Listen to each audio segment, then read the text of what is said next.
আইলে সন্ধ্যা পর কম হয় নাই হে যদি তাই দেবেন এই গেছে বাবা মনে ঘরের মধ্যে ঢুকে গেছে আমি ওকে আপনি ঘরের মধ্যে ঢোকেন ঘরের মধ্যে আমি ওই পেশে তুমি ওই পাশে ওরছে বলতে পিছন না সামনে মানে পিছন দিয়েই তোরছে এটা তো দরজা আটকেন নেই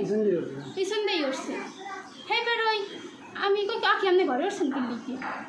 কেউ যদি একজন আইবার হেকালে কি হইবে আমি ঘরে উঠছেন তো এই যে কইছি কই এদিকে আমি কই কে আমি ঘরে যাম কি লিখি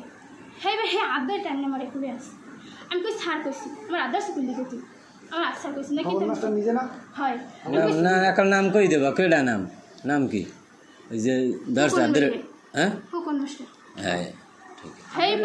হ্যাঁ এরপর এই আদারটা নিয়ে এখন আমি কই আচ্ছা কইছি তুই আমার আদার কি লিখবি এর মধ্যে কয় কি চুপ কথা কইস না আমি কই কি তুই আচ্ছা না কিন্তু আমি কিন্তু একদিন কইলো তুই আদার কি লিখবি হয়ে যাবে কই গেলাম কারণ আপনার ছাড়তেছি কিছু এর মধ্যে ফোনে কি আবুতলের কথা বাইরে মানে ফোনে কথা কয় হেই চাইছে আর আমি কই কি সার কই দিছি নাহলে কিন্তু আমি কিন্তু আবুতলের কিন্তু হইলাম কিন্তু একদিন তুই ঘরে উঠছে কি লিখে এখন যদি আবুতলের যদি হয়তো তোরা দেখতেও পারে নাও দেখতে পারে তুই যেন ঘরের মধ্যে ঢুকছে এরকমই লাগে ঘরে বই খালি তুই যেন কই দেখ ই করলি হ্যাঁ আবুতলের যদি কেউ কইয়ে দেখ কারণ না কেউ কিছু দেখে নেই তুই এই কথা কইস না আমি এখনই নামিয়ে যাবো এই কইছি না দরজা খুলে দিছি ও গেছে গিয়া এমন ওই মানে খুলে দিছি পারি মানে চাইয়ে দেখি মানে আবুতলে না না না না মানে আদের টানি এগুলি জোরাজুরি আসছে এমনি জোরাজুরি করে আমি কইলাম না অধিক গুণে আসসালামু আলাইকুম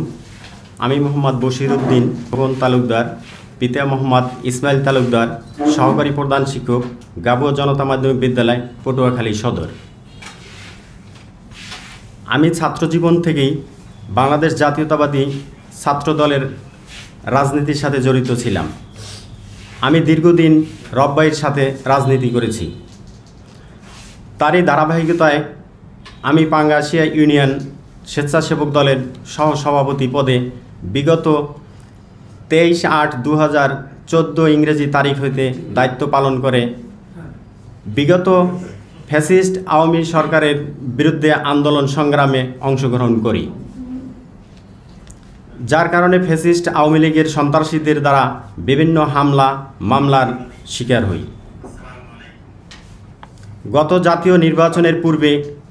রাজনীতির কারণে পুলিশের হাতে গ্রেপ্তার হয়ে এই নির্যাতন সহ্য করে আসছি প্রিয় সাংবাদিক ভাই ও বোনেরা আমার এলাকায় 5 আগস্ট এরপরে এলাকায় কতিপয় সন্ত্রাসী যেমন কাউসার তালুকদার বাশার সরো আবু তালেব সহ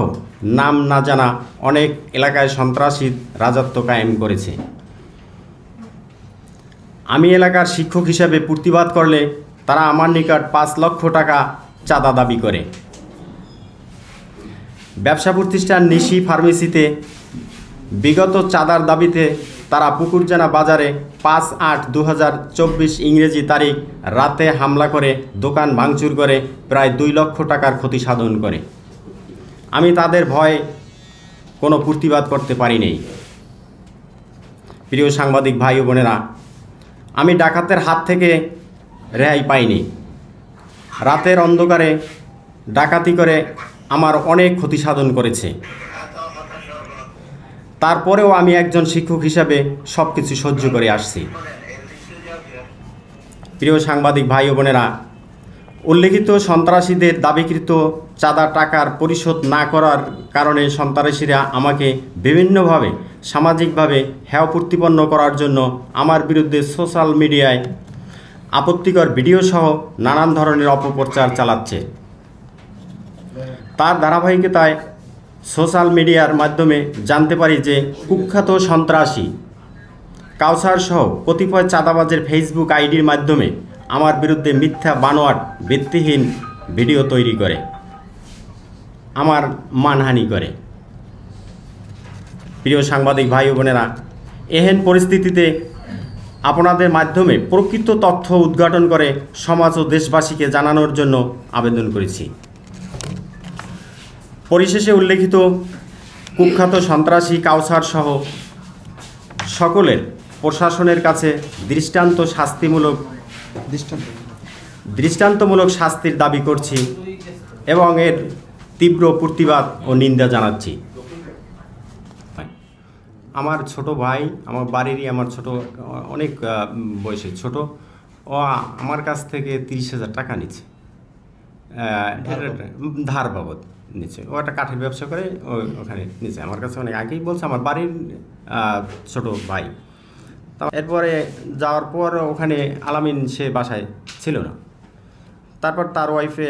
বলছে, আমি আলামিনের কথা জিজ্ঞেস করার পর বলছে ভাইয়া সে তো বাসায় নাই, তাই আমি বলবো আমি টাকা দেওয়ার কথা আসলে। তারপর কি করলো এই কথা আমি বলবো না, কিন্তু ঠিক আছে বললো। আর এটা সম্পূর্ণ টাকাটা তুমি এই